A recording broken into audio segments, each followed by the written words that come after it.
Today's mischief, I'm upgrading the headlights in my Jeep, and I'm sick. Don't tell my husband.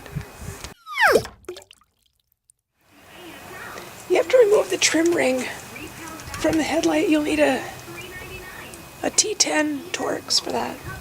It's pretty easy, there's just 4 screws.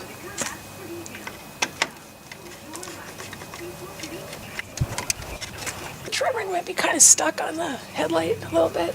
Just carefully work it off. There, it comes right off.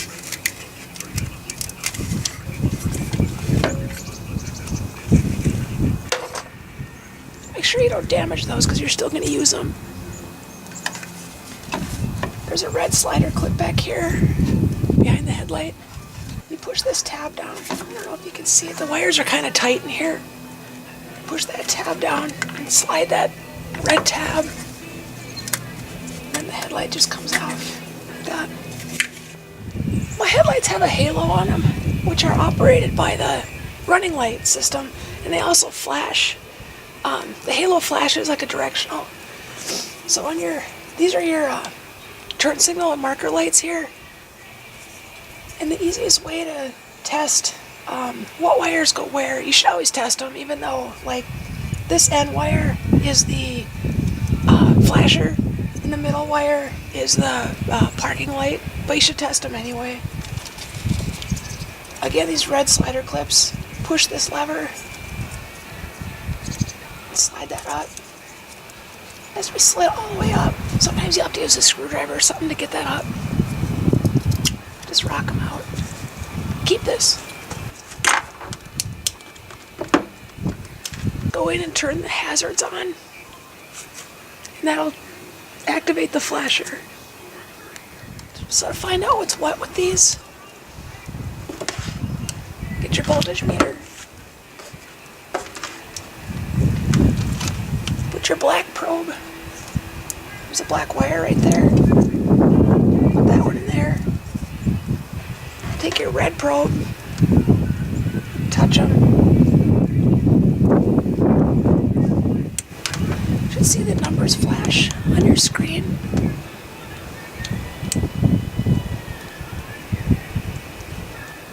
So now you know you have power to that spot. Remove the tape from the loom.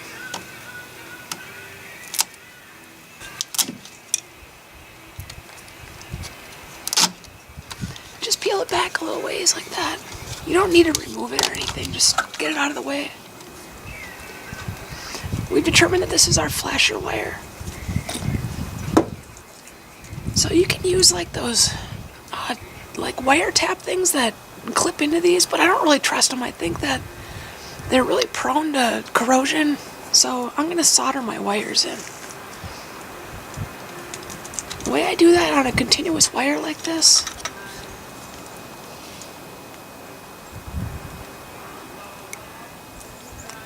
I just score the sheath.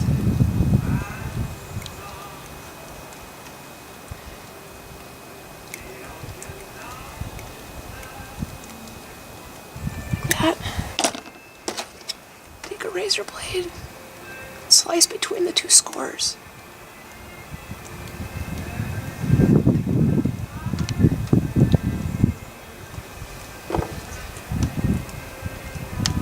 Remove the part that you scored. Like that. I just take one of my probes and split the wires.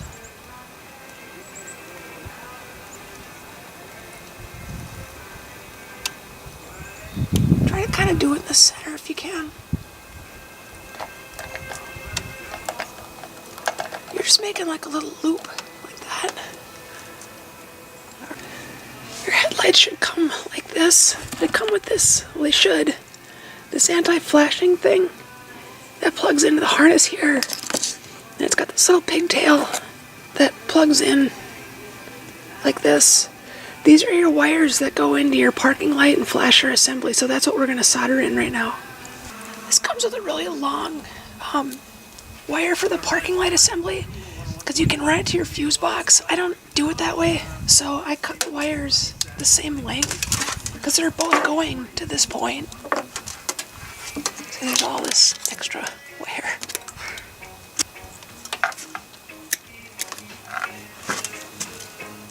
That goes in the spare wire bin. I never have enough wire.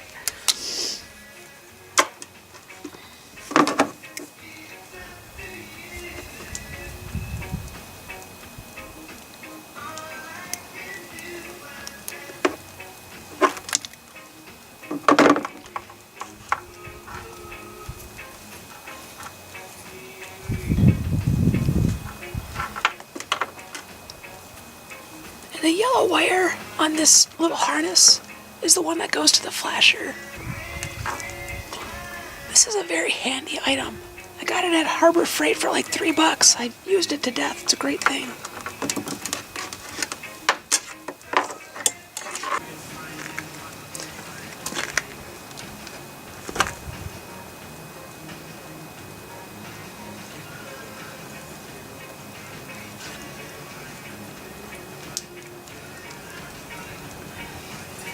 Put it through the hole you made in the wires like that.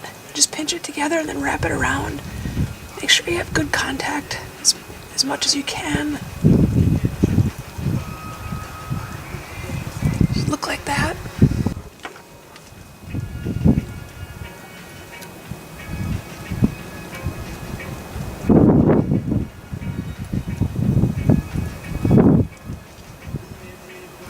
It's kind of cold and windy out here.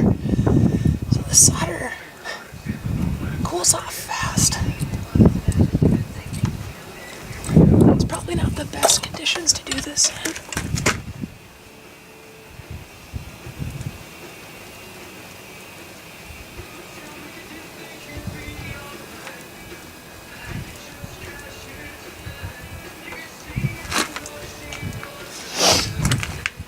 Just make sure your solder penetrates into the wires and it's not just a blob on top.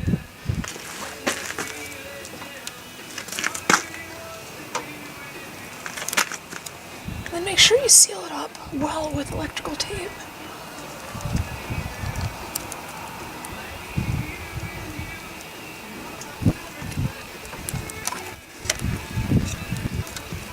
It should look about like that.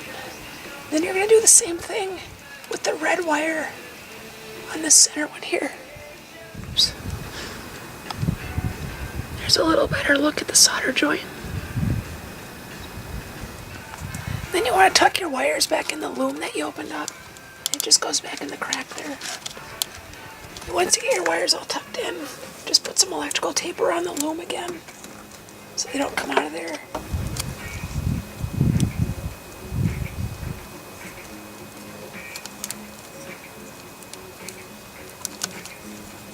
Then back here too.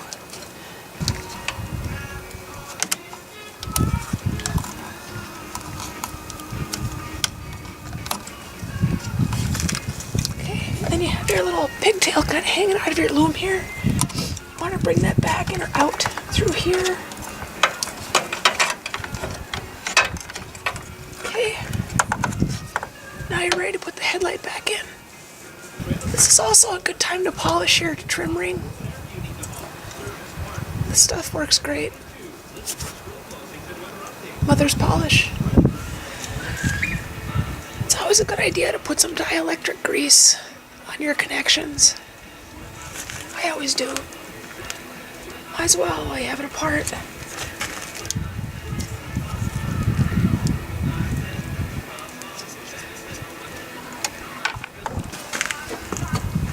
Put your marker light back in.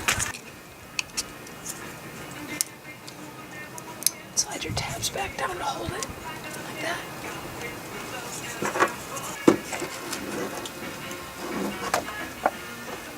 Put some electrical tape around your, plug-ins here and there. Okay. Plug your headlight harness in. You have to push really hard to get these in here. It's like, I don't know if they're kind of sealed to get air or something in them, but it makes it hard to push. But anyway, you'll hear a click, and then you can slide this little tab down. But you kind of have to make sure that's down, otherwise these are going to probably come unplugged.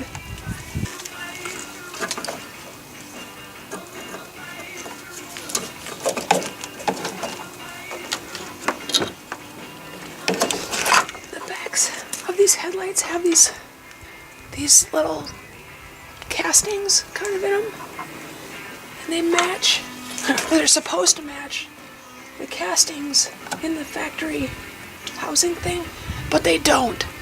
They're close, but they don't match. So you kind of have to center it the best you can, and then put the trim ring on and secure it down. That's really all you can do.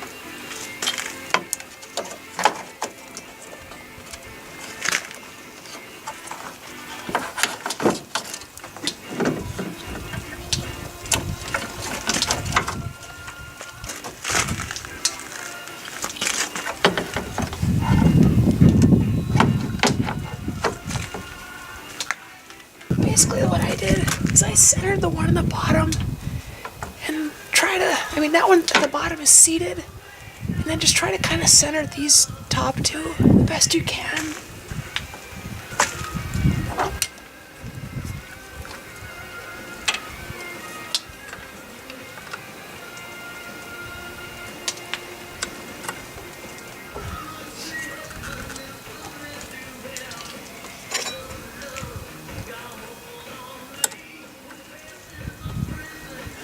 I decided to put a washer here because it kind of seemed like the screw head was going to go through the housing here.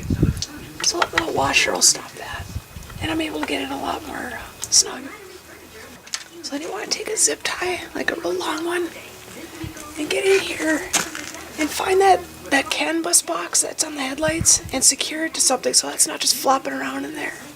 And this is really tight, so it's not easy to do, but you can get in there if you really try. Let's go test it.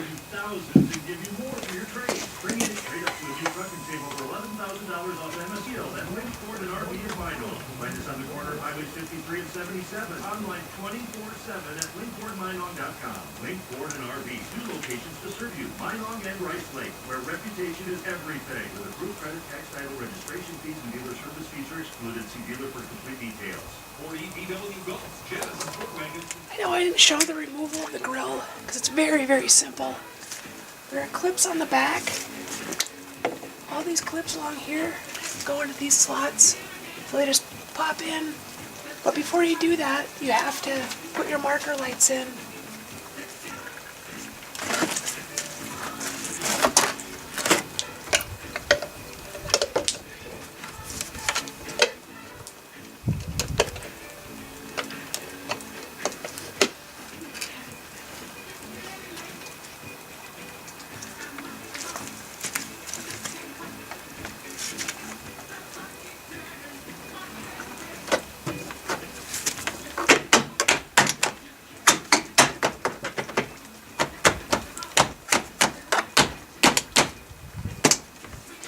And it's held in by these popper clips. These little things go all across the top. Okay, the poppers, they just poke in. You can pull them all apart if you want. They're a 2-piece thing. So you just squish those in there like that. And then these little guys just go in. And you give them a little pop, and they go all across there, and you're done. If you found this or any of my other videos helpful, please consider subscribing. I don't always sound like this, and I don't always stand in puddles.